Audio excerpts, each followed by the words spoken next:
All right. So welcome, welcome, welcome. Lovely to be with each of you. Okay, so I get this question a lot. And, people sometimes ask me, well, what are the stages of Kundalini awakening? And where am I at in the process? That's a big thing that everyone wants to know. It's like, where am I at? Like we all know like the mythology of Kundalini awakening, that eventually it leads to, this thing called non-dual enlightenment. But what we could ask, well, what are the stages? Like what happens along the way? So for most everyone, it's a little bit different. And this is where we get in trouble when we try to talk about Kundalini in some type of scientific way, that we go through all these exact stages one by one. Human beings are messy and complex creatures. Like we all have very unique karma. And by karma, I mean, we just have, unique lessons that we're learning, unique points of growth, unique places that we hold on to. Like some people hold really intensely onto fear. Other people are wired and they hold real intensely onto desire. And so the stages of awakening, we can only speak about them in a very broad sense. So in a broad sense, Kundalini will come to us. And it's always a great question. It's like, when did the Kundalini start? When it starts in a massive way, in a chaotic way, a brilliant way, like let's say through a meditation retreat, or doing a tremendous amount of yoga or pranayama, or an ayahuasca journey, we're really clear, oh, this is when the Kundalini started. But then there's a different group of people who the Kundalini starts off with more like a slow burn. It just like slowly starts to build up. And then it becomes much more intense. For some people, it's, just like this slow pressure that's building in the root. Other people, they do ayahuasca and they open up and the Kundalini shoots all the way through all 7 chakra centers and blows out the top and then starts to come top down. And so again, it's just different with everyone. When we have a teacher, our teacher can meet us if they're good and they're trained. They can meet us where we're at and they can kind of support us with taking the steps, for healing and integration. And so the big thing that Kundalini is wanting from each of you is to come into, Kundalini is wanting to flow into a being that is clear, a being that is empty. And if you just imagine a pipe or like a straw, if we're trying to flow some water through a pipe that is clogged or a straw that is clogged, like we've all had this experience maybe of like drinking a smoothie and the straw gets clogged and we can really suck, on that thing. And then, like nothing's coming. And then all of a sudden there's this massive, splat, of our fruit smoothie where the pipe is cleared again. And so with Kundalini, what it's wanting from all of us is for us to be empty and clear so that it can flow smoothly. Now, it's very rare that Kundalini wakes up in a being and they're completely empty and clear and the Kundalini flows all the way through the center. Sometimes that happens again, normally on like an ayahuasca journey or at the end of a meditation retreat. And normally that's just the Kundalini just showing us what is possible. What's possible. And then, we go through this stage where we have to go back and do all the work. So some of us get this glimpse of what's possible, like the Kundalini flowing, and we have these massive bliss experiences. Some people don't. Some people just get this slow burn of pressure. Either way, whether we get this glimpse of what like great freedom is truly like or not is irrelevant. The work is the same. And so for each of us, the question that we need to ask ourselves, if we want to speed things up or make this path be efficient, is we look into each of the chakra centers and ask, What's blocked here? Like, am I open and am I clear in this center? And if so, then the Kundalini will flow into it. And as the Kundalini flows into it, it will invite this center to wake up and to be a manifestation of divine power. Now, for so many of us, like if we feel into, say, for example, our heart, we might not feel that my heart is a manifestation of divine power. We may feel that our heart is a dumping ground for pain, for sadness, for old hurtful memories. When we feel into our solar plexus and feel into our will, we may see that our will has no power in it. We've given all of our power away to the people around us, and we're busy fighting with them from a place of fear. You know, whatever it is, like whatever it is that's going on in each of the chakra centers, we have to work with clearing them out and with healing and transforming the energy that's there so that the Kundalini can come in and do its divine magic. You know, and that divine magic is the magic of awakening, where it supports you living like a Buddha. And so if we ask, like, well, what would be a Buddha's manifestation of will? You know, that's his ability to sit in meditation and to sit for long periods of time with difficult experiences and to be unwavering. So this would be like a healthy manifestation of divine will. And as that begins to open more fully and the Kundalini flows into it, that sense of will may transform or transmute into the non-dual experience of God's will and your will. So the divine will and your will becoming one will, one truth. That there's no longer division between the psyche of the individual and the experience of freedom, the experience of God. And so as we go through each of the chakra centers, you know, people often ask, like, does it always go in order? No, it doesn't always go in order. Like for some of us, again, like I was speaking about before, we have tremendous difficulty, you know, say, for example, with emotional pain in our heart. And the Kundalini, which is the intelligence of the universe, it might just start in our heart. It might start right there. And then it might later go up and clear out our mind. And then furthermore, it might go down into the hara, might go down into the root chakra and do some work there. It might bounce around a little bit. Like many of you have found this connection between the energy of the hara and the energy of the throat chakra, where there's this inner division and there's this fight between the two and this fight of trying to control. And we need to open in both centers simultaneously, you know, for the energy to start flowing. And so some people often ask, well, like when, you know, it's like a fun question, like, well, when will I be enlightened? Like, does everyone become enlightened on this journey of Kundalini? And I would love to say yes. And the ultimate answer is yes. But what I've seen time and time again is that often people do maybe a little bit of work and then they just kind of say, like, enough's enough. And it's almost like they make a contract with the Kundalini or contract with God. We're like, this is all the work I'm going to do in this lifetime. Let's put this thing away. And then the Kundalini remains dormant there, you know, maybe for 3 years or 5 years or 10 years. Maybe it remains dormant until the next lifetime. And so, of course, all of you, you're here because your Kundalini has awoke. And the great question is are we going to cooperate with what's here? Are we going to surrender to what's here? Are we going to fall into alignment with what's here?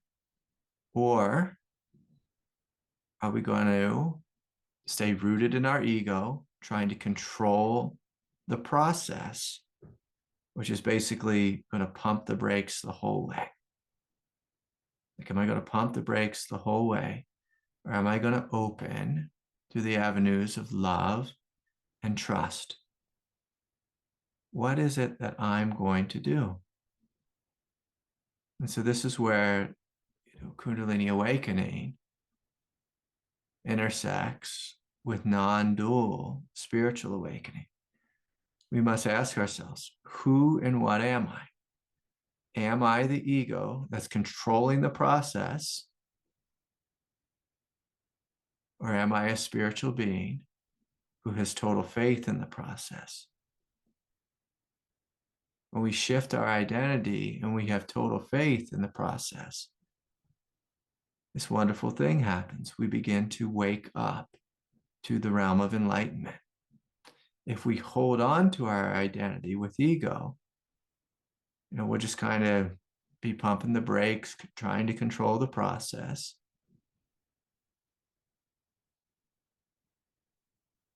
And, it'll be mostly a fight, almost like this fight, that we've seen with the Israelis and the Palestinians.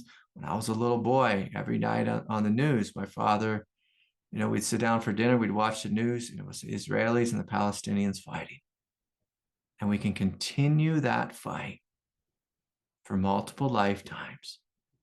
Or at some point, we can choose love. We can choose peace.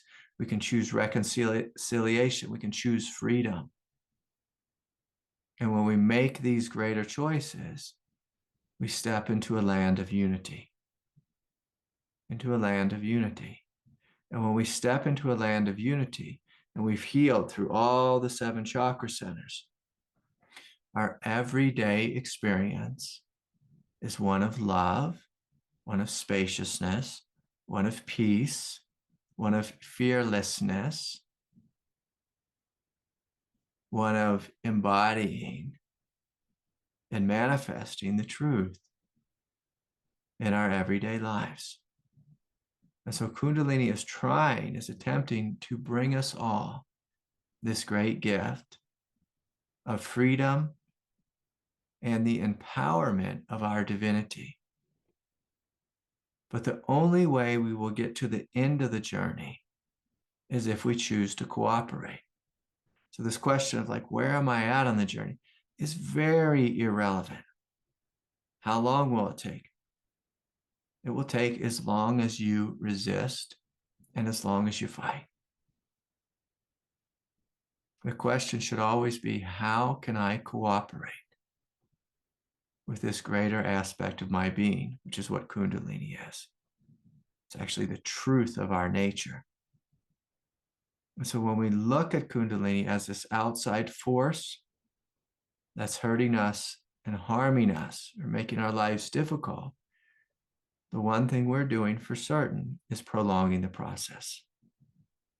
When we look at ourselves as Kundalini, that I am the light, and we recognize that I am the light, we speed the process up. We speed it up through the doorway of trust and faith. If we want to slow things down, believe in fear and believe in separation. Believe that it's me against God, and that will slow this journey down. And so what I'd like us all to do now, that's just kind of the basic context here, is I'd invite us all to close our eyes and to feel into our bodies in this moment and just noticing, what is my relationship with Kundalini? Do I see myself as separate from it? Are there places within me where I'm fighting? And in a deep and a full way, I'm going to invite us all just to take some breaths here, deep, full belly breaths. Softening and trusting.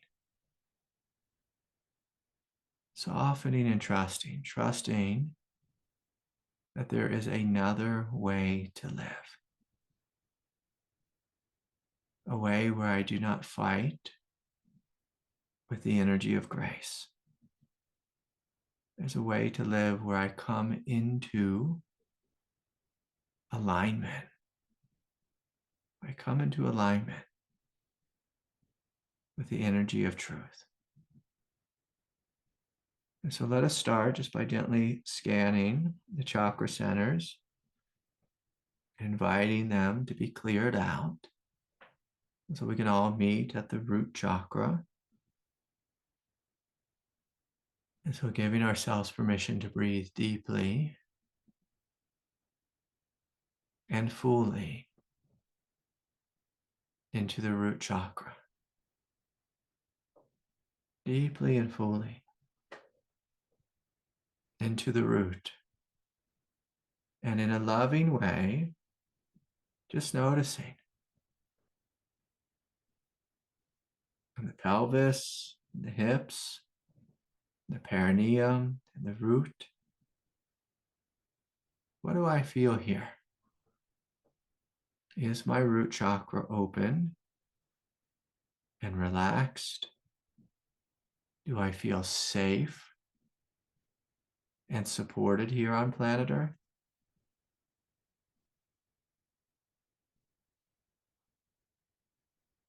Do I feel strong and embodied, rooted into the earth itself?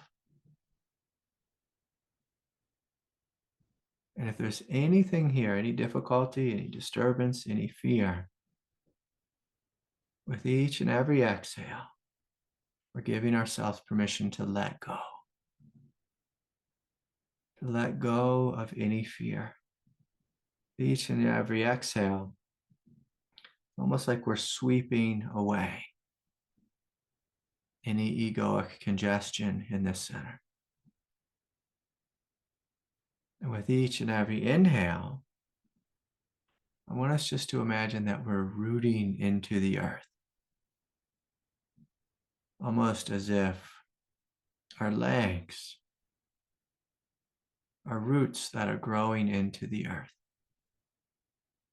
And we're merging into the non-dual strength and the openness and the support of life itself. We are supported like a giant redwood tree, strong and noble, absolutely safe, absolutely nurtured, absolutely strong. And so again, you can just energetically feel your consciousness blending into the nurturing support and strength of the earth. And if there's any sense of fear, the first chakra, the second chakra, we're breathing deeply and fully into this fear, inviting the fear to soften, to open, to melt, to relax, to be held by the energy and the power of the earth. And so as we feel into the second chakra center, we're opening more fully here, bringing the light of awareness into the second chakra center. And just noticing, am I gripping here? Am I holding here? Am I fearing here? With each and every exhale, we're letting go of those tendencies. With each and every inhale, we're drawing this force of Kundalini up from the earth, this radiant, non-dual strength, up from the earth, through the root chakra to the second chakra center, inviting there to be a sense of strength, a sense of power, a sense of knowingness of one's divinity. And so just noticing what you feel as we're drawing the Kundalini up from the earth, The legs, the feet, the root chakra is supported, the second chakra is supported. Drawing this energy of Kundalini up into the third chakra center, to the solar plexus. And so feeling into the solar plexus and just noticing, is there anything within me that's fighting, that's resisting,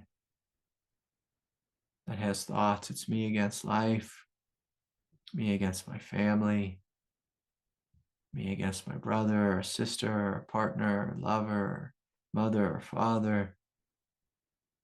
And just seeing if we can put that egoic behavior down. We can put any fight down. As we're breathing, we're feeling, we are choosing to put any and every fight down. And in its place, we're choosing to trust in the safety, the quiet sanity, the gentle strength of our presence, the gentle peace of this moment. And so breathing and feeling and opening.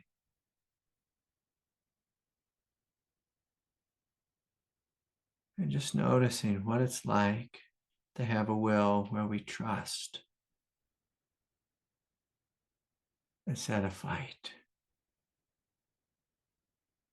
We trust that it is safe to fully open and to fully be here in this moment.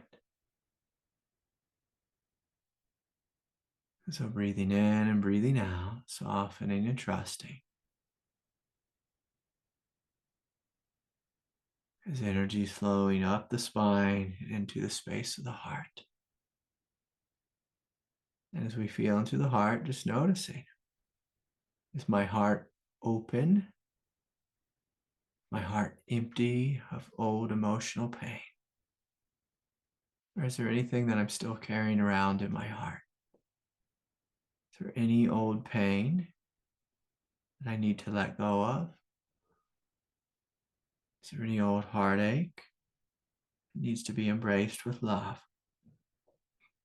And so we're breathing. We're feeling. We're opening. Breathing, feeling, opening. This space of love, this space of light. We're letting go of any old egoic struggles or sadness, anything that we're holding on to emotionally. We're allowing it to empty out of us. Allowing it to empty out.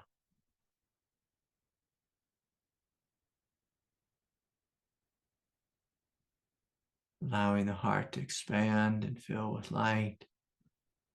And as this energy flows up from the earth, through the root, to the second chakra, to the solar plexus, to the space of the heart, and expanding open in all directions. In all directions. The front of the heart, the right side, behind the heart, the left side, inviting all this energy to flow. To flow. So heart expands, inviting the whole nervous system to be flooded with love. So sometimes as the Kundalini flows up the spine and comes into the heart, almost like the heart becomes this massive fountain of love. And so you can just feel Allow this love to flow over the shoulders, down the arms, the hands, pouring down all over the torso, the abdomen, the legs, the feet. Just receiving this transmission of love. Breathing in and breathing out. Feeling what's here, opening to what's here. Allowing this love to heal all pain and confusion in the heart,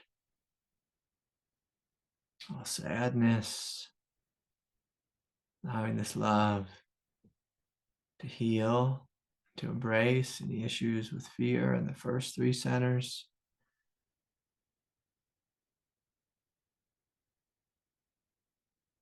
As we breathe, as we feel, as we open, love is simply cascading all throughout the body. And continuing to flow up through the throat chakra center, clearing out any congestion, any negotiating that we do, any form of prostitution that we do where we sell ourselves,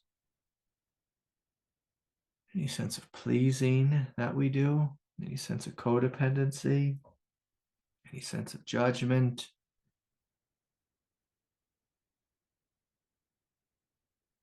which all have a root in fear. As we're inviting this love to flow up into the throat chakra center, clearing it and blessing this center. Blessing this center with love,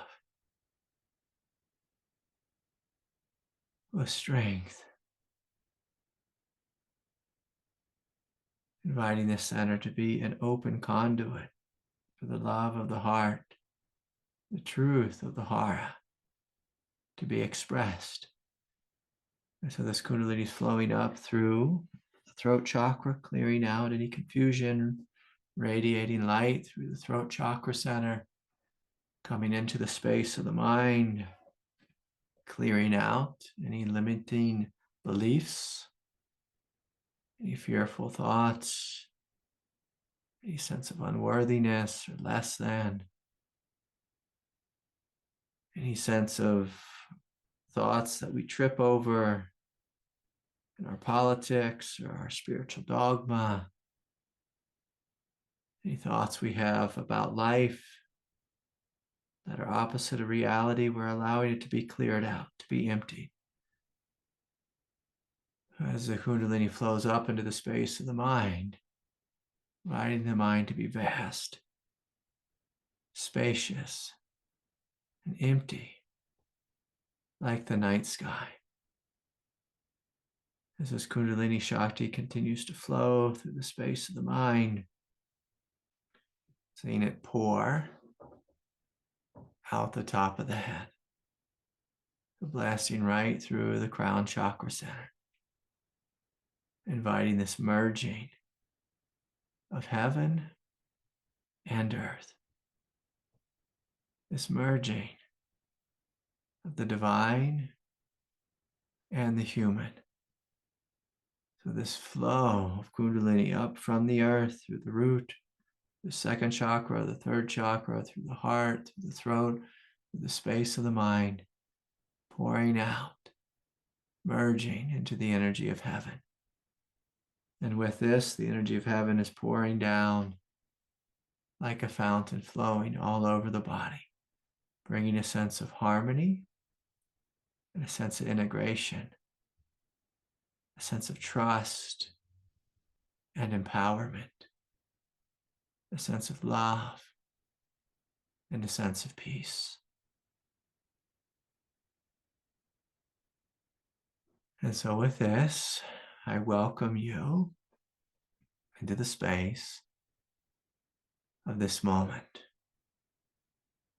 I welcome you fully here into your truth, into your truth. Okay. And so you can gently open your eyes if you like.